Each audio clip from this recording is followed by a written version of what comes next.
are Grouplove, and this is Ladygunn TV.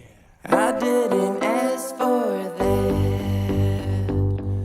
You give me heart attack.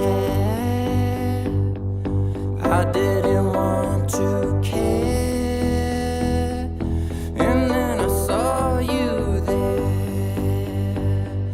Been working like I genuinely feel like all legendary stories, for me at least personally, they happen on stage and then you can't really explain them. You're like, oh, there was like people singing along.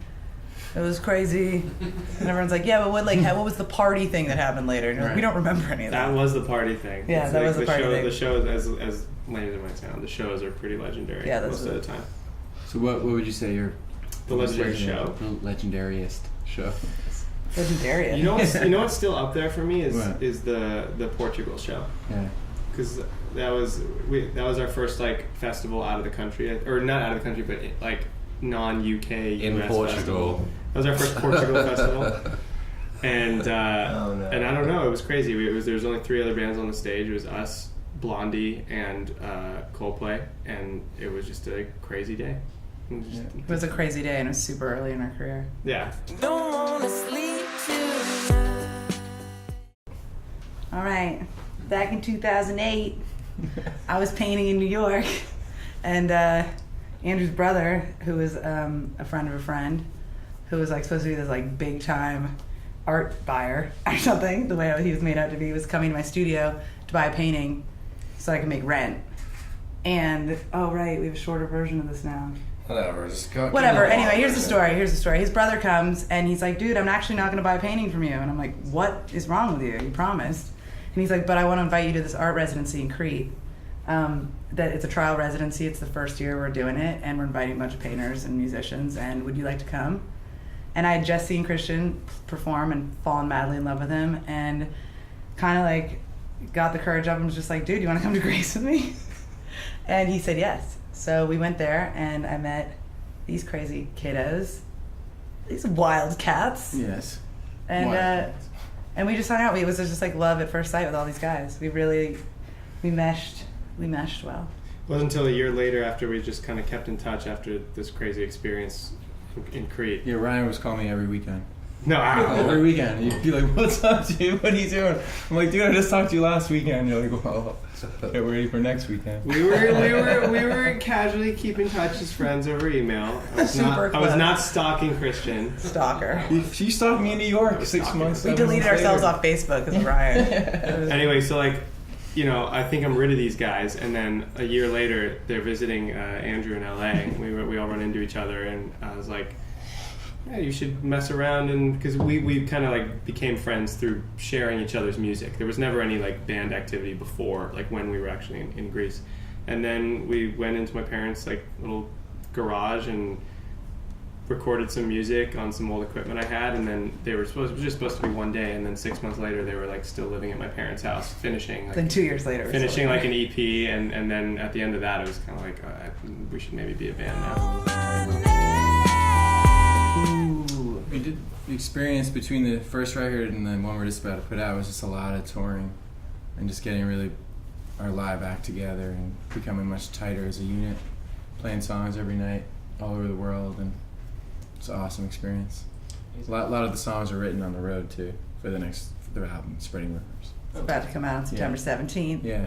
Get ready. This album was different too because we had the ability that we didn't have the first time around to capture that sort of energy and tightness from the 3 years of touring and play it all live together. We tracked pretty much everything live in one room, and the first album everything was kind of individually done just from a technical standpoint, but that actually makes a big difference in terms of the feel of the record. I think maybe it's a little more feels like a little more us now. We had this one crazy emotional show. We're doing our biggest headline tour to date. This is last fall, and I got super sick like one night, and it ended up like we had to cancel the show, but it wasn't like we just canceled beforehand. Like we thought I could sing that night, and there was 3,000 people there, 2,500 Yeah, people. Or and something. Christian was like, you know, with the doctor said I doctor could medicating. sing, He's like, yeah. if you take these antibiotics, you'll be good for tonight, like steroids and everything. And it just kept getting worse and worse. And then we're getting closer and closer. We're like, shit, this is not getting better. I know. And then we were kind of worried, and we went on the bus to look at Christian. He was literally in cold sweats. He was so sick, and he couldn't even speak. And like the And- opening band had been They had already playing. played. They We had already played played, everything. yeah. Our whole set was like we were completely set up, and we went out Before with a note written, you know, like all like, and everyone's like, yeah, and we're like, hello, everyone, we are so sorry, and everyone's like, boo. Actually, everyone was really understanding, Yeah, but it it was It was crazy. So then, like, we were so shaky too. You know what was weird about that? Yeah. Let's cut you off. Sorry. Sean actually had a premonition about 5 days before. He had a dream, and he told us in our tech. He said, "I had this crazy dream that I had to go and explain to the audience why we weren't playing the show." I swear to God, I'm like, Yeah. remember that? Yeah, with that. And literally 5 days later, we had to do that. He had like a vivid like nightmare. Yeah. And he was like freak, and we It woke was up, so and strange. so sure enough, 5 days later, we're in Chicago, and we have to go out and walk out to a sold out theater and tell them we're not playing the show after they've already